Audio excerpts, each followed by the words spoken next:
Donc oui, ce que Madame Marégas disait, c'est que avant qu'elle puisse s'autoriser et penser à prendre soin d'elle, sa priorité c'était de mettre en place ce qu'il fallait pour la personne qu'elle accompagnait. Et donc on a préparé un peu ce témoignage avec Madame Marégas qui me disait que les M2A DAC, elle avait entendu parler. Elle connaissait même celle de son territoire, mais qu'elle ne s'était pas du tout sentie concernée par ce service. Donc je vais vous diffuser cette vidéo de présentation de la M2A, et ce service sera présenté plus concrètement par Gaëlle Lagarde, directrice de la M2A DAC Paris Nord-Est.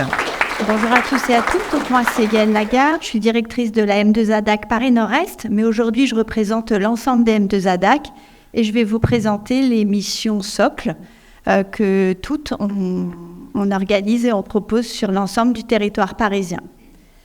Donc la M2A, donc Maison des aînés et des aidants, dispositif d'appui à la coordination, on a un long nom parce qu'en fait on est financé par deux tutelles, la ville de Paris et l'ARS, et donc on se doit de donner la terminologie complète quand on parle de nous. Voilà. Donc la M2A, c'est en fait la fusion, on va dire, de différents dispositifs qui ont été créés tout au long des dernières années. On parlait de CLIC, on parlait de Maya, on parlait de réseau de santé, on parlait des fois de plateforme territoriale d'appui. Et aujourd'hui, maintenant, toutes ces missions sont centralisées par une seule structure, donc les maisons des aînés et des aidants, labellisées depuis 2018-2019 sur le territoire parisien, et maintenant DAC, labellisé depuis janvier de cette année, donc en 2023. Voilà. Il y a donc 6 M2A DAC sur le territoire parisien, portés par 6 associations différentes, et donc qui couvrent environ de 2, 3, 4 arrondissements, selon la population par territoire. Voilà.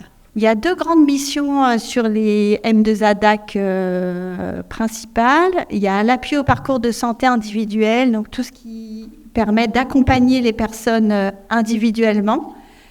Et puis l'appui à la structuration territoriale des parcours, on appelle ça plus communément chez nous l'animation territoriale. Donc on est là pour apporter notre aide, pour dynamiser le territoire dans le cadre des partenariats et dans le cadre donc de la structuration des parcours de santé.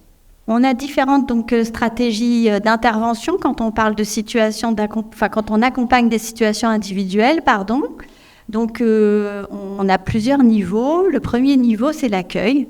Donc on est là pour recevoir, accueillir, donner de l'information, apporter des conseils, orienter les personnes en fonction bien sûr de leur situation individuelle. Dans le cadre de leur perte d'autonomie, on est là aussi pour conseiller les aidants, mais aussi être en appui aux professionnels impliqués dans les prises en charge. Le deuxième niveau, quand la situation est un peu plus complexe, j'ai pas encore dit le mot complexe depuis 5 minutes que je parle, et c'est rare, parce qu'en fait, nous intervenons auprès des personnes en situation complexe. C'est vraiment aujourd'hui la terminologie que l'on retient. Elle peut donc recouvrir différentes formes. Évidemment, la perte d'autonomie, ça représente souvent une situation complexe, mais pas seulement. On peut avoir aussi d'autres critères, comme l'isolement, comme la précarité, comme la fragilité, qui vient appuyer ces situations déjà fragiles. Donc le deuxième niveau, c'est un appui à la coordination des parcours. Donc on est évidemment une structure de coordination. On est là pour évaluer une situation de façon multidimensionnelle, c'est-à-dire qu'on peut se rendre au domicile des personnes pour évaluer la situation dans le cadre du logement, dans le cadre de la situation de fragilité de santé sociale, et on essaye de mettre en place un plan d'aide qui correspond exactement aux besoins de la personne aidée. Donc notre rôle à nous en tant que M2A DAC, c'est de coordonner un plan d'aide et de le proposer bien sûr à l'aidé et à l'aidant. On travaille en subsidiarité des acteurs, ça veut dire qu'on ne va pas faire à la place d'un acteur qui est déjà en place ou que l'on peut trouver sur le territoire. On travaille donc en partenariat avec de nombreuses organisations, de nombreux services, et on est là pour mettre en place le plan d'aide, pour coordonner les acteurs, et puis apporter évidemment notre expertise, et puis une fois que le plan d'aide, on en est déjà à la deuxième partie de la slide, quand tout est bien mis en place, eh bien, on peut se permettre, et dans notre jargon, on appelle ça, on peut clôturer le parcours, c'est-à-dire que nous-mêmes, en tant que coordinateurs, on peut se retirer de la situation, mais pour autant, si la situation se dégrade ou si la personne a de nouveau besoin d'être aidée ou d'être conseillée, elle peut de nouveau faire appel à nous et évidemment, on reviendra vers elle pour évaluer une deuxième fois la situation et reproposer un plan d'aide qui correspondra aux besoins à mettre en place. La Maison des aînés et des aidants, le DAC, a différentes actions. Donc ça résume un petit peu tout ce qu'on s'est dit tout à l'heure. Il est là pour informer, orienter le public et les aidants vers des ressources adaptées. Donc évidemment, on travaille avec les plateformes de répit, on travaille avec bon nombre de professionnels qui pourront évaluer à leur tour la situation des aidants et apporter une aide qui correspondra aux besoins.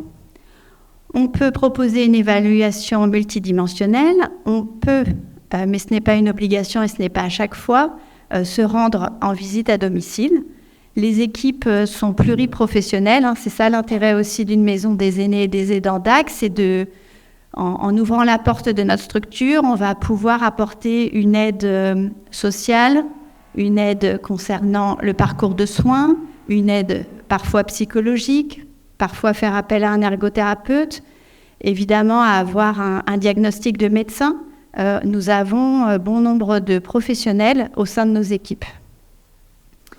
On organise le maintien à domicile. On coordonne souvent les retours à domicile en cas de sortie d'hospitalisation. Donc nos partenaires privilégiés sont aussi les hôpitaux de nos territoires d'intervention, bien sûr. On propose donc un plan d'aide personnalisé. On peut être amené à coordonner donc les professionnels. On fait le lien entre la ville et la ville. On peut faire le lien entre la ville et l'hôpital. Et on peut faire le lien aussi avec les ressources sociales. On recherche des intervenants ou des établissements adaptés. Donc par là, on peut entendre des services d'aide à domicile, des SIAD. Les établissements adaptés, on peut chercher un accueil de jour, on peut chercher un EHPAD, on peut chercher un SSR en fonction des situations, bien sûr. On essaye de coller au mieux aux besoins de la personne. On apporte aussi un soutien aux proches aidants, déjà dans un premier temps en les écoutant, et puis après en les orientant en fonction des besoins. Et puis de façon générale, on est là pour apporter un appui aux professionnels. On peut être sollicité pour une situation concrète dans laquelle le professionnel qui nous signale la situation attend que l'on intervienne, mais on peut aussi avoir un échange entre professionnels pour réfléchir ensemble aux solutions que l'on pourrait trouver ensemble pour essayer d'améliorer la situation dans le cadre du maintien au domicile. Voilà, de façon très très rapide, ce que l'on peut proposer en tant que M2ADAC.